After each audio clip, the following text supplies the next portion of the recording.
Okay. Oh, slowly stir that. Never done It's new. It's just started. Ah. Oh, well, welcome everybody to our Wellness Wednesday session. This evening we've got Phil Benton here to do a talk about his photography. He's got loads of slides to show us, and you're going to talk us through lots of different types of daytime and nighttime photography, and a bit about how you got into it and all that kind of thing. So I think it's going to be a lovely session. So if you want to share your screen, Phil, share away. Well, I can start just by talking on here if you want, to tell a bit about my story, because I don't know if anybody have heard of me before. I'm a Northeast photographer. Been actually a pro for about 8 years now, and I do specialise in landscapes, but I'm more into nature as well now. I've actually won a prize in Landscape Photographer of the Year 3 years ago, which put me on the map, and now my stuff goes all over the world. I've actually just sent canvas to America today, so it's booming, but it's getting out there, and especially trying to conquer America is not easy. But anyway, I started my journey because I actually caught ME in 1984. So I've had it over 35 years, and I was told I would possibly never walk or work again. And when I first started to try and find out what to do, it was just hopeless. Doctors tried all sorts of stuff, never got anywhere, and ended up being housebound, bedridden for 3 years. And then slowly but surely I learnt about different places to try and get treatment, and had a treatment to sort of pick me up. It took nearly 80 treatments actually of this particular thing to get me better, which proved how ill I was, and eventually got well enough to sort of exist a little bit more, and then slowly went back downhill a little bit, and then realized that diet made a massive difference. And that's how I actually met my wife, because she actually was from Jarrow. I'm actually from a place called Grange over Sands, which is over near opposite Morecambe Bay, and I came over here 20 years ago. We got married, and she was probably as bad as me, so it was quite hard for both of us, having her and me, to actually be together. And we tried nutrition to try and get better. I was a little bit more advanced than her, and my nutritionist who actually lived in Newcastle, so she put us in touch with each other. And she eventually became a nutritionist and got us better, got us healthy and well. And obviously that's actually a few years ago now. I've actually divorced. I'm actually on my own again, and I found something called Herbalife, which has been a massive step forward in trying to recuperate. I don't know if anybody's tried that. It's like a health shake. It's really impressive. But so that's been my journey, and I've joined the local camera club, and started winning things. People said your stuff's too good to keep in a box. You should start your business. So that's what I eventually did. Entered competitions, and like I say, I managed to win a prize in landscape photography, which has been great. So I shall start with some pictures about what I think you should actually all be trying to do, and that's get out first thing in the morning. Who gets up for a sunrise? Anybody?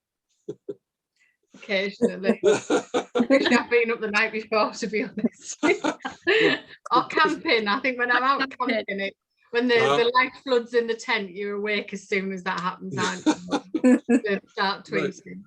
But please talk through if I ask anything, or you want to ask anything what's going on, or you can keep until the end. It's up to you. It's just nice to have a bit of interaction. Okay, then I shall show you some pictures. There we go.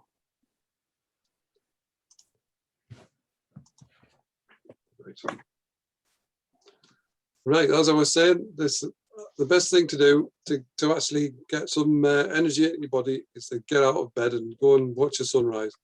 This first one is actually on the Holy Island Causeway. I guess so. You've been over to Holy Island, some of you. And and this one's minimalism, which is something I quite like. I don't like some things that are too busy, because the busier picture, the less calming it is for your body. You instantly relax when you see this picture. And obviously the sun comes up over and lights up the bottom of the clouds. And if you look at the actual foreground, it's rippled. And you're probably thinking that looks a bit strange because the rest's flat. It's because I tapped the water with my welly.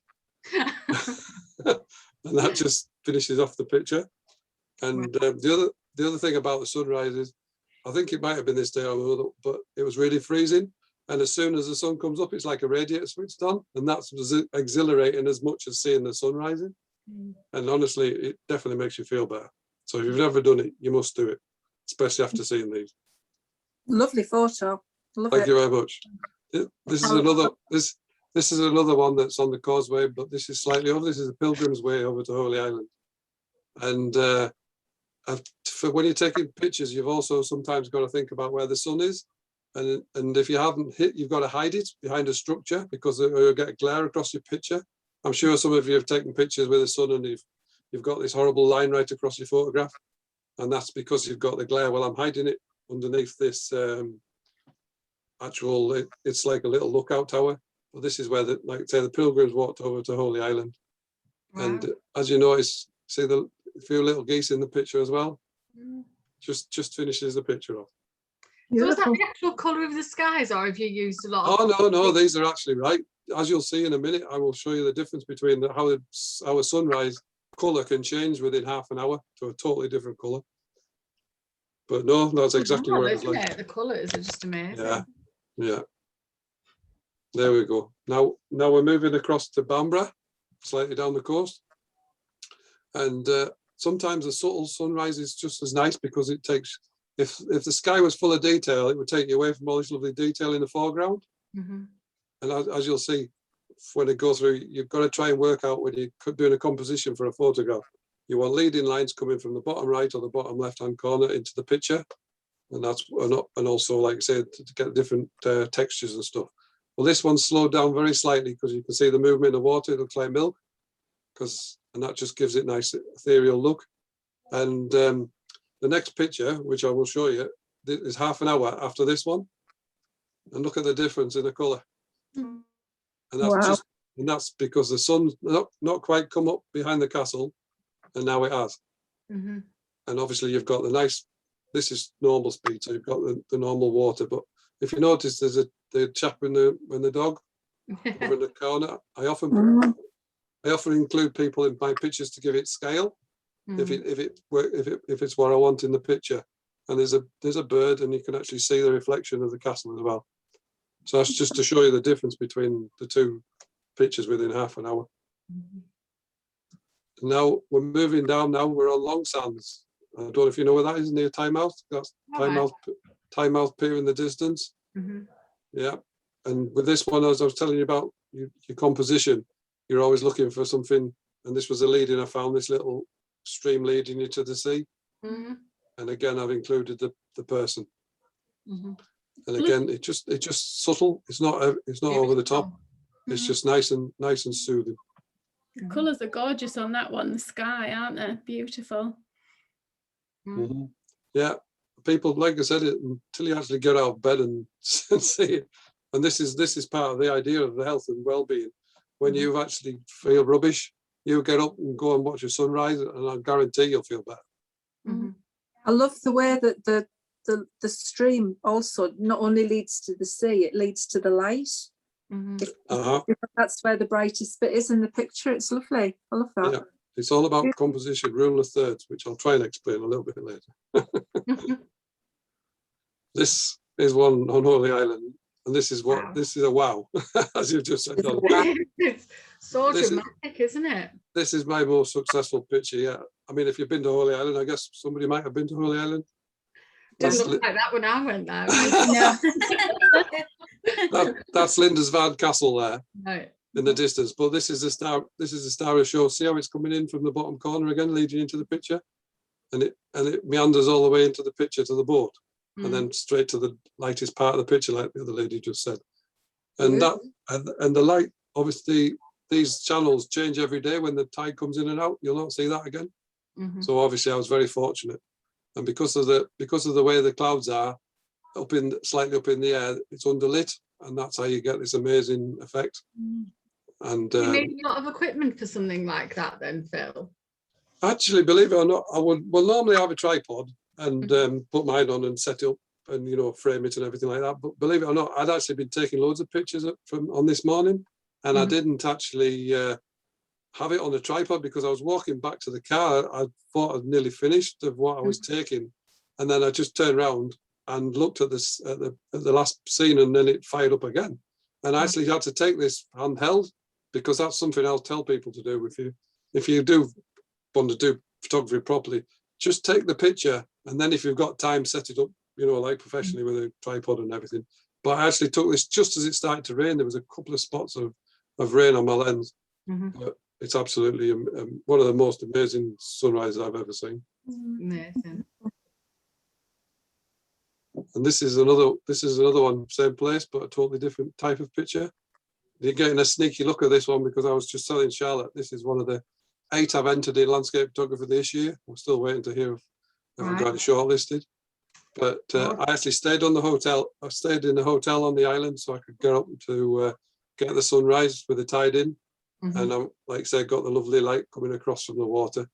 And if you notice, the composition of the top of the castle very nearly mirrors the top of the boat. And that's the sort of thing that I see. It's just natural to me. I don't have to think about that sort of stuff.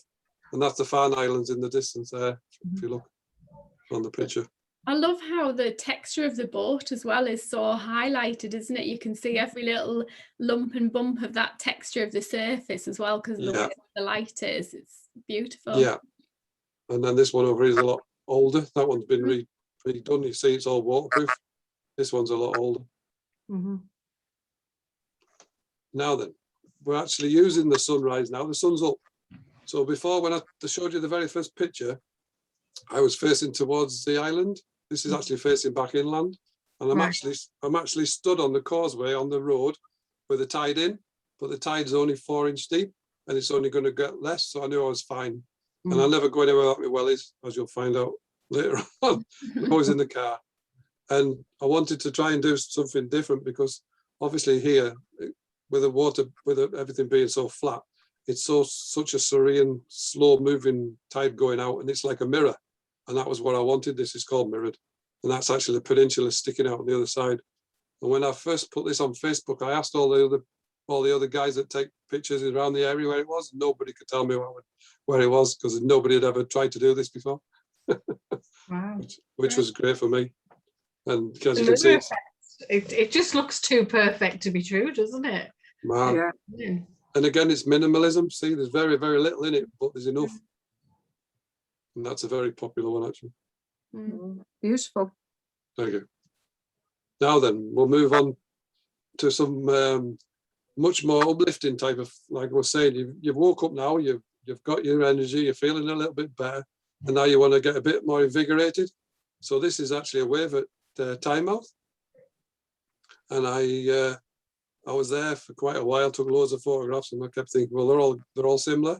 But it wasn't a really windy day. It was fairly windy, but it wasn't massive. It's all about the direction and how it hits the pier and stuff. Because if it was a really windy day, that you wouldn't be able to see any of the lighthouse, and that wouldn't be the picture wouldn't work. So I was hanging on and I'm thinking, I want something different. What could I possibly get? And I spotted a boat coming in from the left-hand side here, over this side, coming along, and I thought, I wonder if I could be lucky enough to actually get the boat somewhere with the waves both sides and actually see the boat. And guess what? There you go. Wow. You'd think I'd stuck it. You'd think I'd put it in, wouldn't you? But that's actually a lifeboat coming in. Just shows how brave they are, these guys, to do what they do. So for shots like that, do you have it on a very fast speed so that you're getting lots of shots and then? Yeah, that one's probably about a quarter of a second, something like that. But it's on a tripod. Don't get me wrong. I mean, I won't be holding it. I've got a trigger to do that type of picture. But if I wanted it pin sharp, I would have it at thousandths of a second. But I wanted a bit of softness in the water. Because sometimes slower is actually more powerful. It looks like a painting, doesn't it, rather than a photograph? Because it's hence the hat of my business. Like, I'm an artistic photographer. And this is the wildest one of all. This is Siam. Wow. But as you can see, this is a totally different type of picture. I actually worked on this and desaturated it and put grain on the picture to make it more gritty, to give it more oomph. And believe it or not, that's only a 1/6 of a photograph, and I've got a 30-inch canvas of that on my wall. So it just shows what you can actually do with a photograph. Can you imagine the rest of that picture all together? It looks almost antique, that, doesn't it, in a way? Like it looks a bit vintagey because it's got that kind of slightly sort of dippily pixelated kind of look about it. Yeah, the grain and the desaturation, that's what does that. And there's a bird as well, which everybody thinks I'm putting, but I didn't. It just happened to be flying past at the time when I took the picture. But yeah, that one's been successful. And now we're moving down to St Mary's. I guess if you've been over this side to Whitley Bay and that, Yeah. and the car park's on the other side. But obviously, with being me, I want to get to the opposite side. I want to be stood on the, as you'll see, as I'll tell you in a minute. I walked from round here to get to this side, and there was a little gully. And I thought, when I stood here, I looked across and thought, well, if I get across to this side, I can use the water coming in from the bottom right-hand corner, so it'll lead you into the picture with the soft water up towards the lighthouse. So I jumped across here, being 6'4" in my wellies, and stood here. I'm right on the edge of the sea. One step back and I'm in it.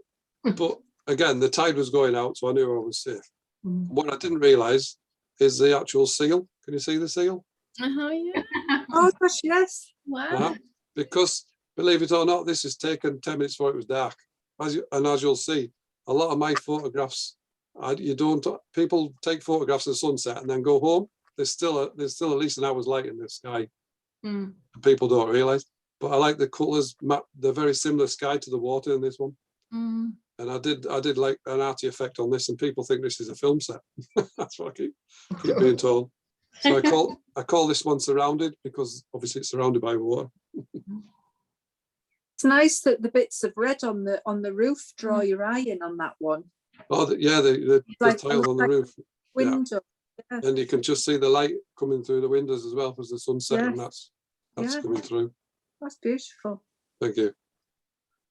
Now we're up at Blythe, which is a bit further up. I don't know if you've been with all the coloured huts and everything. Yeah, that'd be fine.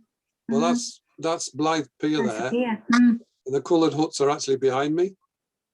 And what I wanted to do with this one was total contrast between the harshness of the concrete and the sand and the softness of the water. So I slowed the water down, and if you look, you can just see it coming over the top over the edge where it's lapping up over the end of the pier. And I was waiting till this boat come in just to fill this side of the picture. And believe it or not, it was 10 minutes later, it was dark. That's what I mean by how late I can take photographs, if you know what you're doing. Now we're down towards Hartlepool, so I'm sure Donna might have an idea where this one. This is actually Steatley Pier. Oh yeah. Yeah. But the reason I did it like this was because of the direction the wind was blowing. It was a pretty miserable grey day, nothing exciting, and I wanted to use the wind coming towards me. If you slow it down, it gives it much more, context. It makes it much more ferocious and livens the picture up. And of course, this is the old pipeline from the factory. It was a magnesium factory, wasn't it? I think, and obviously they left it in place. But I loved all the old groins here as well.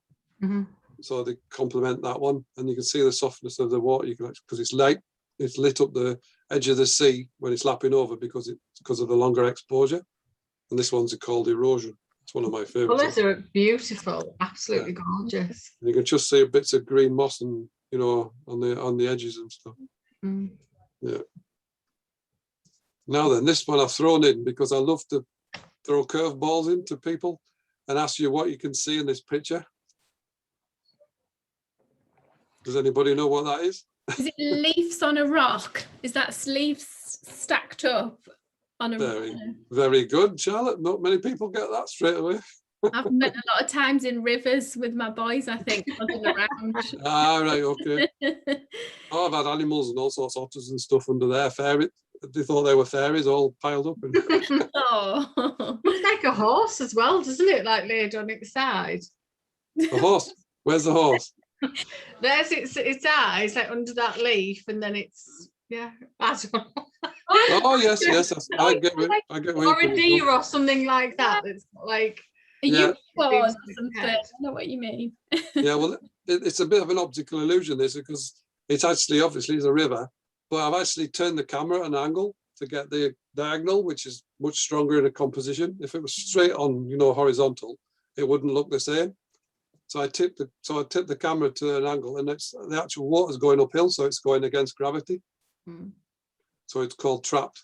And like I said, just something different. And I saw that straight away, and people were thinking, what the hell's he doing? But when I did it and realized what I'd done, I thought, that's clever, that's different. It's amazing how they've all stacked up like that, isn't it? In the same place, like so many of them obviously. Yeah, they've all got stranded on the rocks. Yeah. Absolutely. Yeah. But then the next few were all to do with like unexpected. And there we go. That is actually a Roca Pier. And that's actually a sea fret coming in at sunset. But the sunset was so gentle, it's like candy floss, pinks and greens. That's the one the ladies all love that, in whatever form they buy it, as a greetings card or a coaster or whatever. But it's just so different. I've never seen it before. Nobody else has seen it. And I was actually doing a talk that night over there, and I just had my camera as usual, never go anywhere without it. Thought I'll go and see the sunset after I'd done the talk, and I managed to get this picture, which again, totally unique. And you can see again the composition leading you in from the bottom corner around the sweep of the bend to the lighthouse, and it actually lines up because it's curving round as well. You'd think that one wasn't straight because the horizon doesn't look straight, but that's not the sea edge, that's the sea fret coming in at an angle, you see. And that's what throws you off. But it's just simplicity, but it worked. So dreamy, isn't it? It's like you it's like so ethereal, isn't it? If that's the word. Ethereal, yeah. Ethereal. I knew what I meant. This is one of the few I've got in. I think I'm the only one today. I've actually in the lakes. This is Coniston, at Townhouse End, and I was setting up to do the sunset, knowing it was going to go down behind these trees, which would make a nice silhouette of these trees. And then these three swans just decided to come across and join me in the picture. And I didn't throw any bread into the water, nothing. It just came along and actually made the picture, because they put these beautiful rings as well, when they're dipping into the water. And that's what sometimes you get lucky like that. And obviously that made the picture even better. Now then, you might know where this one is. Stockton. That's the Infinity Bridge at Stockton. And everybody takes pictures from the other side. Well, I decided I wanted to come this side, and I love all the leading lines again, taking you into towards the bridge. And if you look at the lamps, because they're going down, they're leading you into the composition as well. And what I meant was unusual was the water. It was absolutely crystal. It was just motionless. So the mirror image was brilliant, like the one before. And this looks like a giant pair of calipers or nutcrackers or something like that. And you're not going to get this shot, I'm afraid, sadly to say, at them now, because the lights, some of these lights haven't been replaced. Like the Tyne Bridge, they're just not replaced them because they're too expensive. So I decided to. I was happy to get this picture, and like I said, it's different because most people take it from the other side. Yeah. It's really nice, I think, on there as well, because you've got like these really straight lines, haven't you, of the steps, and then you've got that beautiful curve that's really quite organic. So you've got a really nice juxtaposition, haven't you, of both of them? Yeah, your eyes led into the picture. My pictures tell a story. That's what everybody tells me. Now, this is the one that I said to you, I won a prize in landscape photography of the year. This is the picture that I won it with. And this is the groin in South Shields, the red lighthouse. And it's called the Lights because I wanted to get the South Shields Lighthouse, North Shields Lighthouse, the light on the actual, on the groin, and the full moon. But I had to actually do 2 photographs with this one because I had to work out the time it would take for the lights to both be on at the same time, which was about 8 seconds. And if I did the full moon as well, 8 seconds, it would have been totally blown away. Like, because the light from the moon, full moon, is exactly the same as it is from the sun. So I had to do this one at thousandths of a second and blend it in. But that was allowed in the competition section I entered. And like I say, this was my most successful picture. It is. It's like, it looks quite like a robot, doesn't it? Like War of the Worldsy kind of. Or one of the space rockets that used to go up Apollo 13 or stuff like that years ago. And I think for the lights to have captured them sort of in them such specific shapes, the way the beams are coming out, it does look a little bit almost like you've done that, you've created that afterwards for them to be so precise. Yeah. But no, and you look, if you look closely, you can see the little light on the side of the things as well. Oh yeah, it took a bit of thought about. And then now we're up at Alnwick Castle, and it was a really, really horrible, grey, miserable day, freezing cold. I was coming back from Berwick, and I thought, I'm going to stop at Alnwick because I knew the sunset was going to be somewhere around the back of the castle, if there was a chance. And I thought, I'm just about ready to pack up. And then suddenly it just burst into life, and I got the shot I wanted. Wow. And again, composition.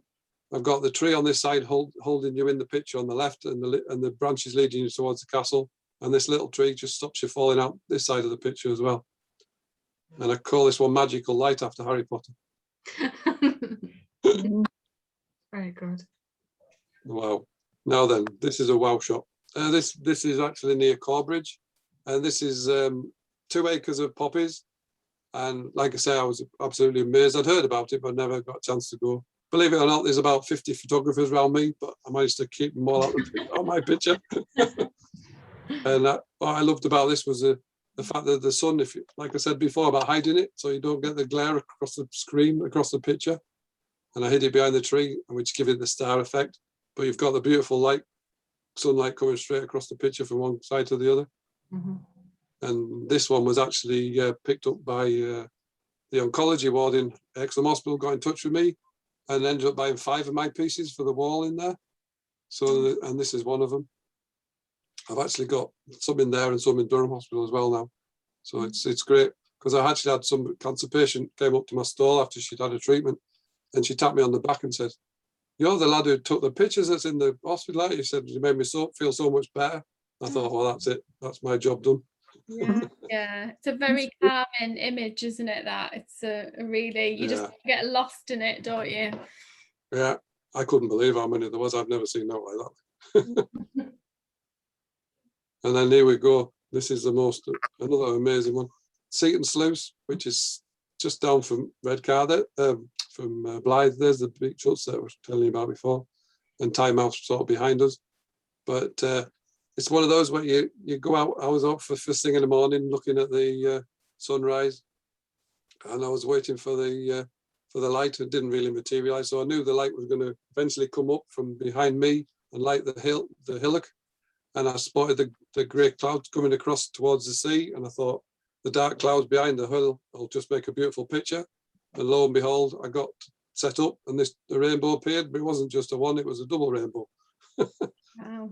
And that actually lasted for 12 minutes. I've never seen a rainbow like that before. It was incredible. And eventually, you're probably wondering, I got soaked, but I got the picture, so I wasn't bothered. I've done that loads of times. And again, coming back from Sycamore Gap, I'm sure everybody knows where that is, on Hadrian's Wall. I've been trying to get the shot for years where I get a dark sky with the light on the tree.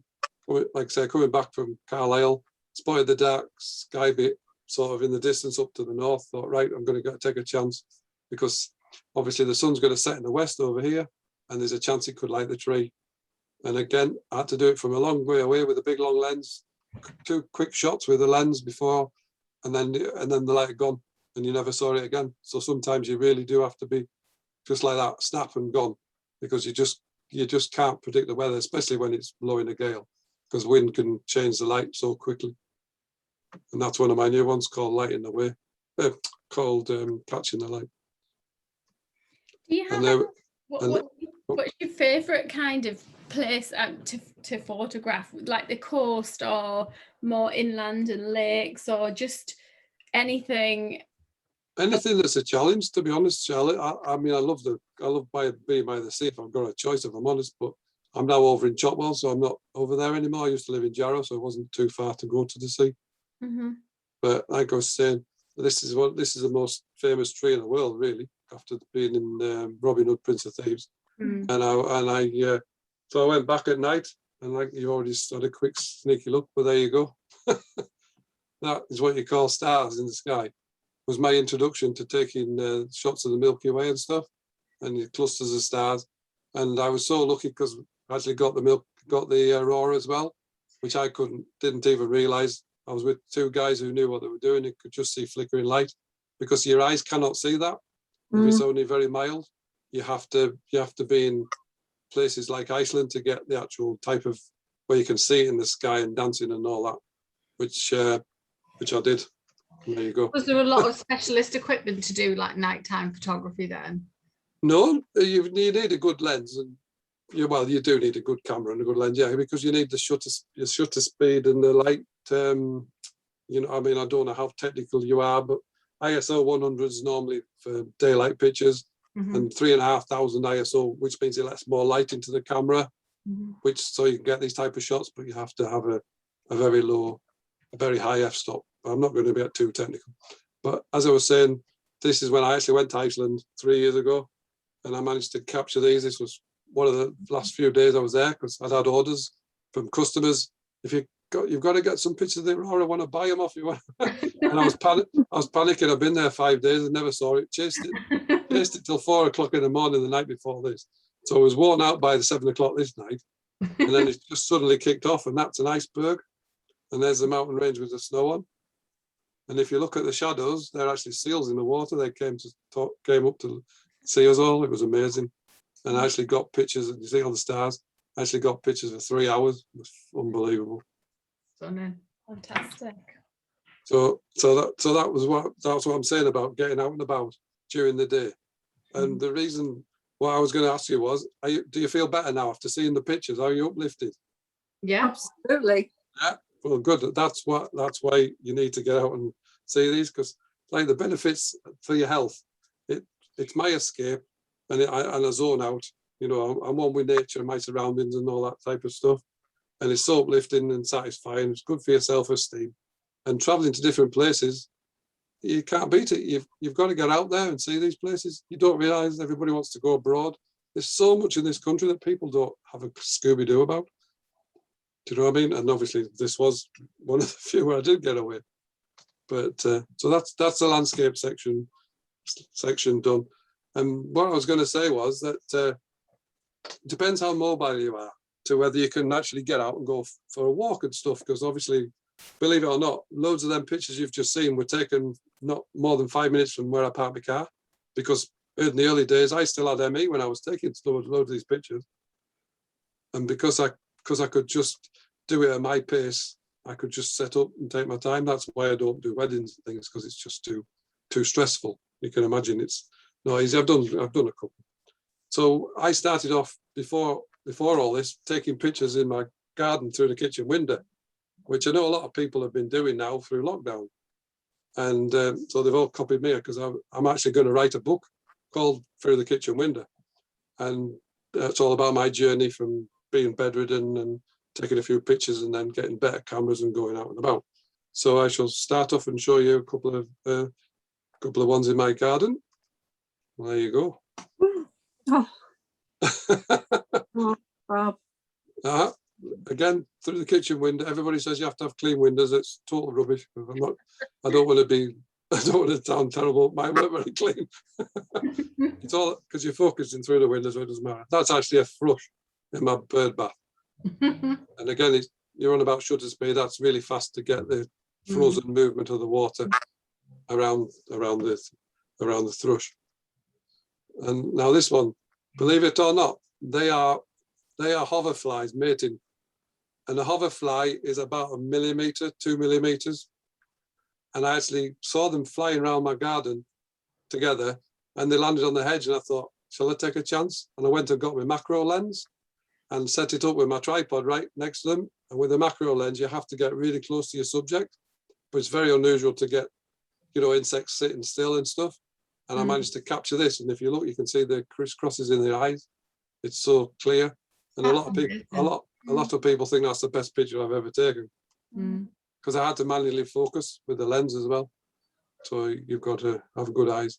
But you can see every little hair on the body. I love that. Yeah.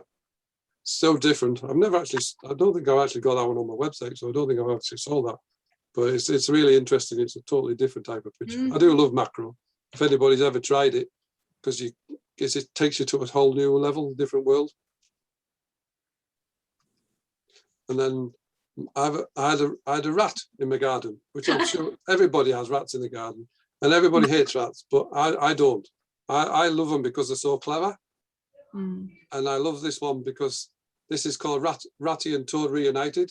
You know, after Wind in the Willows. And you can see he's like having a conversation with him, and you love the water droplet hanging off the bit of food he was eating. Yeah. Yes, And it was so good. So I started to study them a lot more and work out what they were doing. And the rats will never give up on trying to get to food. So you've got to watch what they do. And the next one, I've never ever seen a rat tiptoeing. I actually put that on my social media a month ago, and somebody just bought that yesterday, and because it's so different, it's gonna, that will be in my book, because people say that's like a book cover or a illustration for a book. Yeah.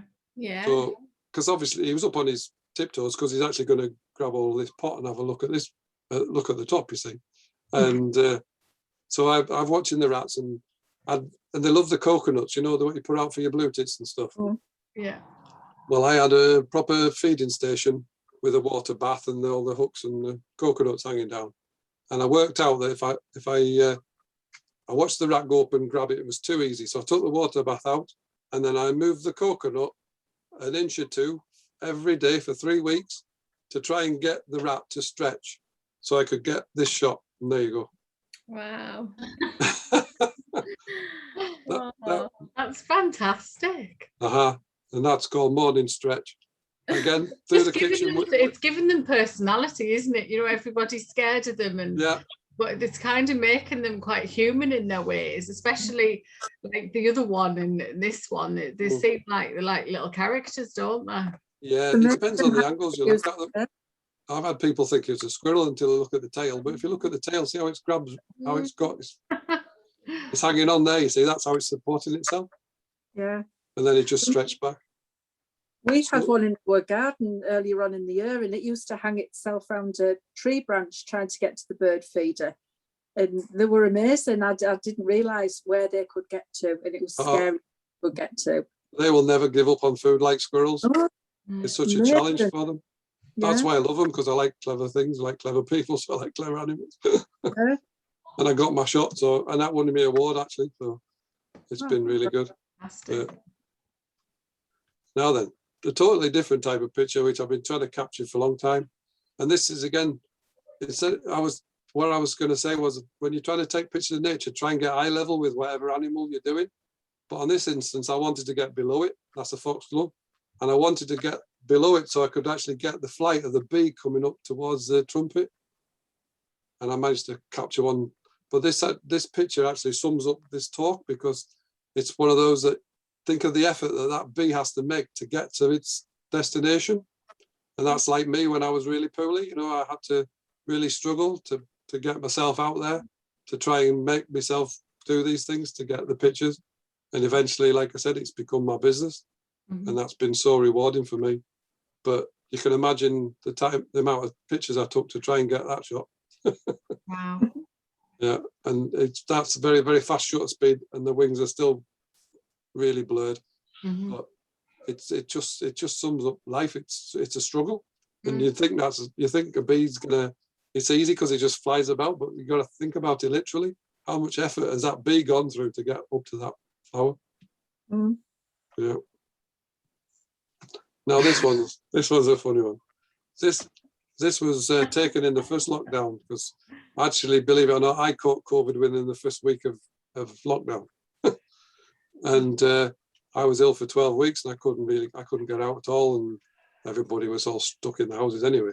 But this one just made me laugh, because I just loved the punk rocker of the mum or dad after been in the bird bath. So I had to think of a caption for this to put on social media. And it's like, right, son, it's your turn for a bath. He said, I'm not going in there if I come out looking like you. And I put this on Facebook, and it went viral, it went mental. Everybody loved it. And I've actually now printed this picture off, which is never ever thought that would happen.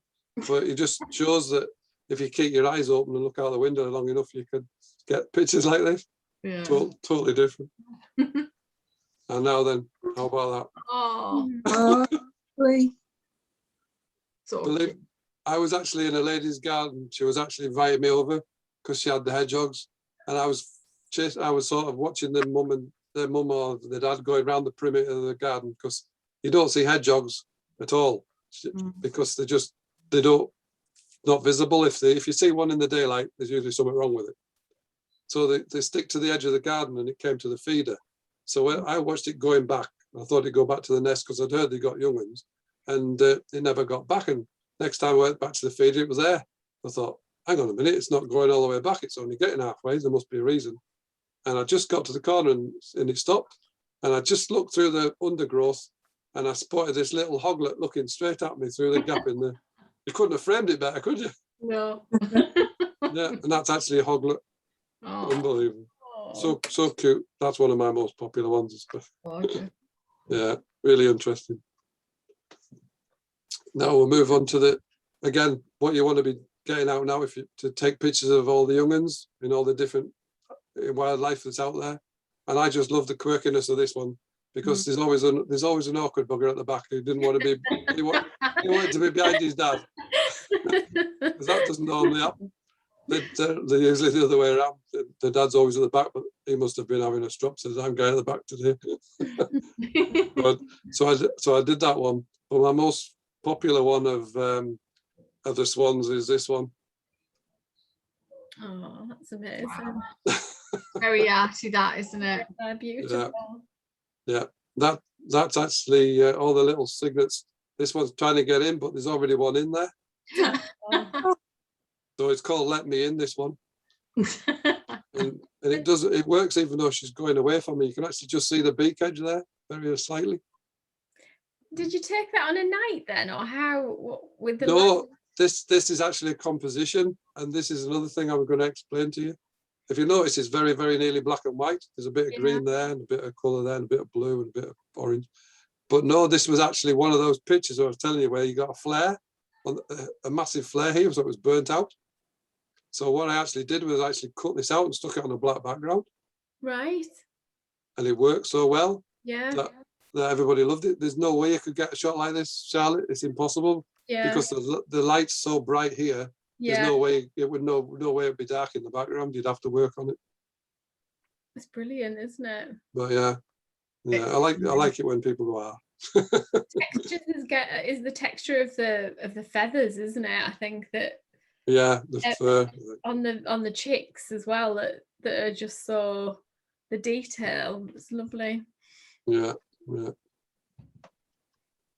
there you go. These are geese. These are the geese.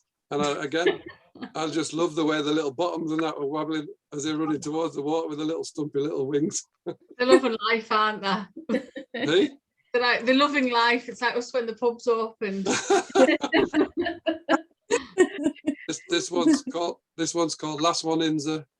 And again, I put this on Facebook, and it went mad when I asked her, because I put a selection of pictures on, and this was a favourite, which surprised me. But it's just nice to know that everybody doesn't have the same opinion. That's the beauty of photography. Yeah. Everybody likes different things. So these are a few different ones with the young'uns. This, believe it or not, was a one-shot wonder. I was actually stood by a river, and you'll hear geese and ducks and stuff flying as they're coming in. You'll hear them, like quacking and that. And I turned around and I had a decent sized lens on, and I just turned around and went snap. Got one shot before they landed in the water, and that was it. This one's called Flying Lesson.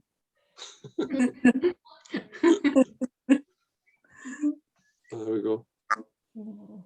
I don't know if you've ever seen great crested grebes. No. Well, these are actually in Killingworth Lake, which is up near me. And the little ones are called humbugs. You can see why, because they're black and white. Wow. And it's just coming in with a little bit of food for this one here. Oh. But they actually feed them feathers as well. And right. they give them feathers very early in their life, because then if they give them a fish with the bones, they don't damage their stomachs. Right. So clever. Nice. And believe it or not, this year I've actually managed to catch them doing a dance, and they actually go up. It's called the reed dance. They actually go up in the air and do like a ballet dance together. and I actually caught it for the first time. It took me 7 years to try and get that shot. Wow. So that's a great crested grebes. And then you've got the beautiful horse with the, with its little foal. Not been born long. It was still a bit wobbly on its legs. You can tell he doesn't look steady, can't you? That's fascinating. after into the pub, that one. And it's fascinating how long the legs are compared to the body and the head. It doesn't look right, because you have to stand up straight away in the bone, you see. So I got that one. And believe it or not, in the same field on the opposite corner was these. Oh, Oh, that's lovely. Why called teddy bear sheep? and they were looking up everywhere but towards me, because if you notice, I try and get eye contact with the nature, which isn't easy. So I'm whistling and doing all sorts, and eventually they thought, "Oh, what's that?" And they looked at us. The mum couldn't look at us because she can't see a bloody thing.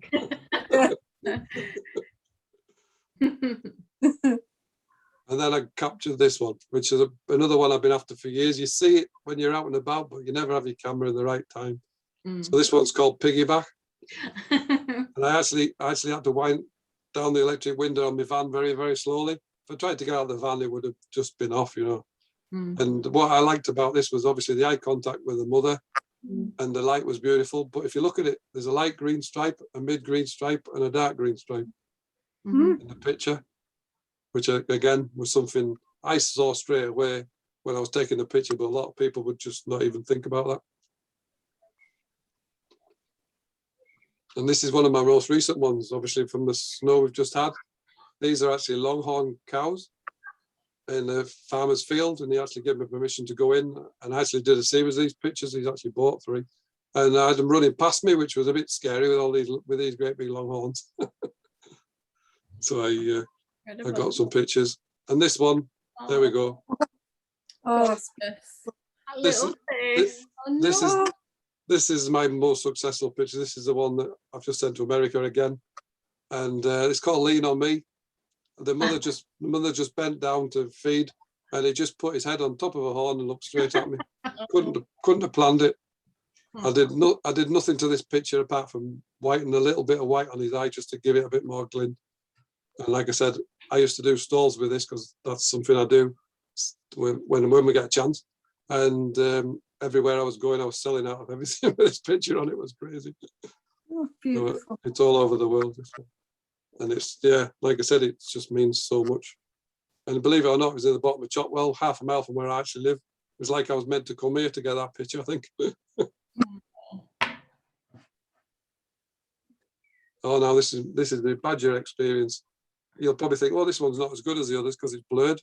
But that's because I didn't even know this was coming towards us. And one of these times, you can imagine what it's like if suddenly you see a badger coming towards you. Most people wouldn't even take a picture because they'd be thinking, "Oh my God, what's that? I can't believe it, the badger!" And it come walking towards me, and I had a big lens, so you've got to be so far away, or it'll lose focus. So I'm actually talking to this badger. When it got too near, I couldn't get a focus on it. I'm saying, "No, you're gonna have to stop." Now I've got to stand back to try and get a picture. So I took some pictures, and if I hadn't started clicking, he would have come right up to my feet. I know he would, because badgers are almost blind. You can't see a thing. Right. Very, very poor eyesight. You can just see the rim light on the edge of it because the sun was setting in the distance. And that was why I was out, because it rained all day, and I'd heard they were somewhere around there. And obviously they have to come out eventually. And I managed to get this shot, which again, once in a lifetime. Amazing. And this little chap I nearly stood on. That's actually a toad, believe it or not. And I'm actually on the ground taking this picture, and I'm really chuffed with this one because I had to manually focus to try and, to see how shallow the depth of field is. In other words, how blurred the rest of the picture is, apart from this plane of sharpness. And underneath that's a leaf, which obviously I never decided I wasn't going to go near it, so I wasn't going to take it off. And I just thought, well, it's been in the undergrowth, so that's what's going to happen. So this one's simply called Eyes, literally. Oh, now then. this is one of the biggest challenge pictures I've ever taken. This was my big promotion for last Christmas. This was on my Christmas rain, and this was done in the Beast from the East, you know, a few years ago. Yeah. Again, top of Chotwell. And if you've tried taking a picture in the snow, you'll realise to try and get a focus through the snowflakes to an animal is just really, really difficult. But you can see I've got it pin sharp, all the little hairs and everything to spot on, and the little bits of all the movement in the as it's slightly moving through the snow. Absolutely love that. All right. Yeah. Absolutely love it. I've got horses myself, and Right. that's just winter to me. You know, horse has got no rug on or anything. It's in the elements, and that's how it should be. I absolutely love that photo. Thank you. Yeah, I've actually had that one. Well, I've had it printed on everything, but on a glass chopping board, it looks amazing. It's like got a blue tone. It's really, really unusual. But I just couldn't believe it. I mean, 10 minutes before that, the snow had stopped, so I managed to get out and about to go and get it. But to actually get it when it's actually snowing, like you say, is just really not easy. And it's different, and I like to be different. As you probably realise, a lot of these pictures you've probably never seen anything like these before. Mm. Oh, now this is called Wild Goose Chase, and this is actually two males. The one that was on the lake is the one behind, and its partner, and this one in front was trying to be cheeky and muscle in and mate with its partner, and of course, no way, they're not going to have that. So he's trying to show it off, and this one actually won me an award in America. This was taken in Gosforth Park, which is my local nature reserve. Now then, and just to finish off, you just never know who's looking at you. You got it. You'll be looking for nature, and it'll have seen you a long time before you see it. And this was a long-eared owl which I'd never seen before, and this was actually in a park, and they were fantastic to take pictures of a couple of years ago. And I couldn't believe that it just decided to look at me sideways, which was so unusual, dead quirky. And you think that one's close to the lens? Wait till you see the next one. This one was actually looking at itself in my camera. He was actually looking in the lens. Oh. Oh. Is it a mouse or a squirrel? Or? Now you see, that's the thing you don't realise, because it's a squirrel. That's called whiskers. And the reason I called it whiskers is because, again, it's the only part of the picture's in focus. And it makes it look so different to what it would normally look like. Oh, it's lovely. Yeah. It's so different. And there you go. So hopefully that's uplifted you all and made you feel better. And it just shows that you can start with your nature any way you want. Start with it in your garden, learn your craft, start to get out and about. And sometimes you get lucky like me and get some amazing pictures. And I hope you've really enjoyed it. And if you've got any questions, please let me know. And there's my details. So inspiring, Phil. Thank you. Yeah. There's my details. Absolutely if anybody wants to have a fantastic. look. Thank you. Yeah. Beautiful photos. Beautiful photos.